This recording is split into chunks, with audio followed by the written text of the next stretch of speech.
Hi guys, good morning. So உங்களோட twin ஃப்ளேமோட message 10 of pentacles. இந்த 10 of பென்டிகல்ஸை பார்த்த உடனே எனக்கு என்ன தோணுதுன்னா, உங்கள் எல்லாருக்கும் இந்த 10 ஆஃப் பென்டிகல்ஸ் மாதிரி அபண்டன்ட்ஃபுல்லாக வாழணும், ஹாப்பியாக வாழணும், நிறைவாக வாழணும். ஓகேயா? இது எல்லாமே இண்டிபெண்ட்டாக வாழணும், இண்டிவிஜுவலிசத்தோடு வாழணும், யுனிக்னஸோடு வாழணும். ஓகேயா?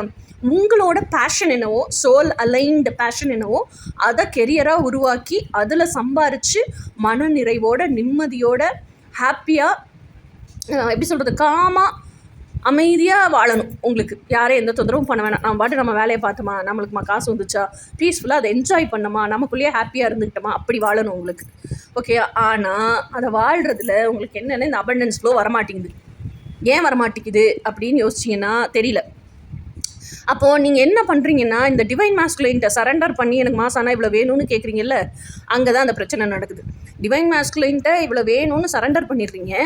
ஆனால் அதை ரிசீவ் பண்ணுறதுக்குள்ளேயே இப்போ நம்ம சரண்டர்னு சொல்லிக்கிட்டே இருக்கனால நீங்களும் சரண்டர் பண்ணணும் போல் இருக்குது அப்படின்னு சரண்டர் பண்ணுறீங்க. ஆக்சுவலாக சரண்டர் அப்படி பண்ணக்கூடாது. ஓகேயா? ஆக்சுவலான ஃபெய்த் இருக்கணும் டிவைன் மாஸ்குலைன் கிட்ட. நீங்கள் அந்த ஃபெய்த்தோட சரண்டர் பண்ணணும். இன்னொன்று பெரிய ப்ராப்ளம் என்னென்னா, இதை கேட்குறதெல்லாம் மோஸ்ட்லி லேடிஸாக தான் இருக்கீங்க.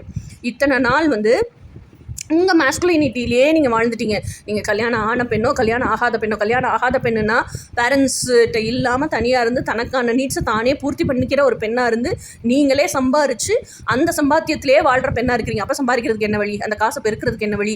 அந்த காசை நம்ம எதில் இன்வெஸ்ட் பண்ணால் எவ்வளோ மல்டிப்ளை ஆகும்? அந்த காசை எப்படி பிரயோஜனமாக செலவு பண்ணலாம்? சப்போஸ் நான் வாங்குற காசு பத்தலைன்னா அடுத்த காசு அரேஞ்ச் பண்ணணுன்னா யார்கிட்ட கேட்கலாம்?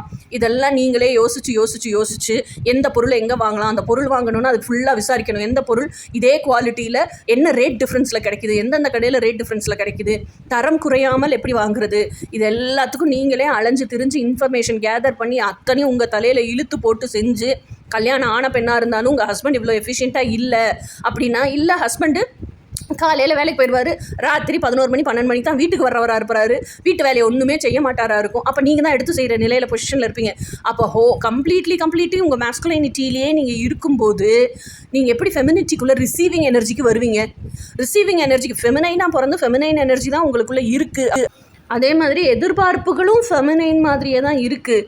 அப்படிங்கும் பட்சத்தில் என்ன ஒரு ஆள் முழுசாக எடுத்து பார்க்கணும், என்ன ஒரு ஆள் தாங்கணும், என்ன ஒரு ஆள் தங்க தாம்பாளத்தில் வச்சு பார்த்துக்கணும், இருக்கிற பாரத்தெல்லாம் அந்த ஆள்கிட்ட கொடுத்துட்டு நான் உசப்பாடான்னு உட்காந்துக்கணும். இப்படி உங்கள் எதிர்பார்ப்புகளுமே ஃபெமினைனுக்கான எதிர்பார்ப்பாகவே இருக்குது அப்படின்னா நீங்கள் வாழ்கிறதே என்னது? Self betrayal life. மாஸ்குலைன் சைடுலேருந்து வாழ்ந்துட்டுருக்கீங்க. அப்போ அபண்டன்ஸ் ஃப்ளோ லைஃப்லேயே இருக்காது. அபண்டன்ஸ் ஃப்ளோ லைஃப்லேயே இல்லாமல் இருக்கும்போது ஃபினான்ஸில் மட்டும் உங்களுக்கு அபண்டன்ஸ் ஃப்ளோ எப்படி வரும்? அப்போது இந்த மாதிரிலாம் இல்லாமல் உன்னோட ஃபெமினைன் சைட்லேயே வாழ கற்றுக்கோ அப்படிங்கிறது தான் மெசேஜ்.